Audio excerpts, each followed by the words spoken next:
Hey everyone, this is Mind-Body Connection with a book summary of a great book by Mark Manson. This book doesn't say that we should stop caring about all the things you hate doing in your life.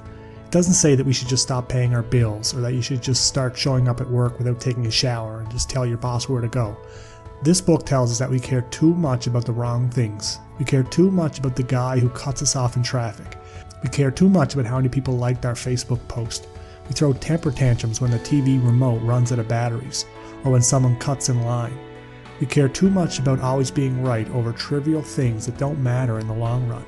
We care about too many small things. Meanwhile, we are the most in-debt, medicated, and overweight cohort in history.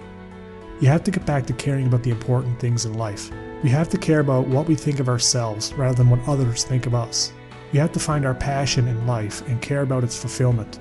We have to care about building stronger relationships with those we love and those who love us. This book teaches us that our problems will never end. When we solve a problem, we end up with a new problem. Think about it. If you're overweight, you might solve the problem by going on a diet or joining the gym. But now you have new problems. You need to get up, you need to go to the gym, and you need to pay for the gym membership, and you need to self-discipline to stick to the diet. So the goal in life should be to trade your problems for new and better problems.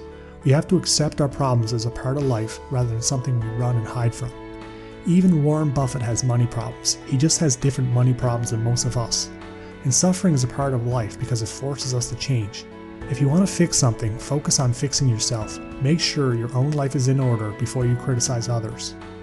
We should look at happiness in the same way. It's work in progress that is never attained. You're not going to be happy when some external thing happens, such as getting married, making more money, or finding a better job. True happiness comes from the inner joy in knowing you're working towards your life's purpose. There is no external event that is ever going to make you happy. Another major takeaway from this book is to clearly define your standards that you measure your success. Specifically identify what you need to accomplish to feel successful. These are your goals. Have you ever wondered how some celebrity who is adored by millions could still feel worthless?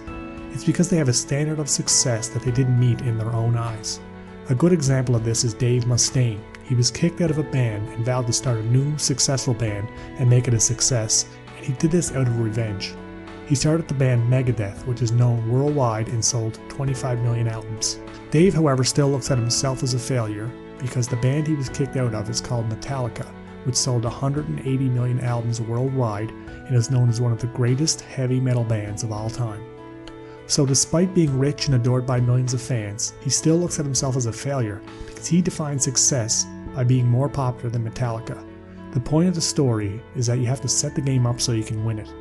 This means you have to have a definition of success that is 100% in your control.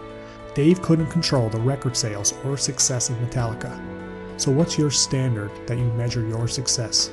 I think the greatest definition of success comes from the legendary basketball coach John Wooden, who said, "Success is peace of mind, which is a direct result of self-satisfaction in knowing you made the effort to do your best and become the best that you are capable of becoming." I really hope you check out this book. I think it can give you a lot to think about. And if you'd like to hear more book summaries and some of the best self-development books ever written, please subscribe to my channel. Thanks.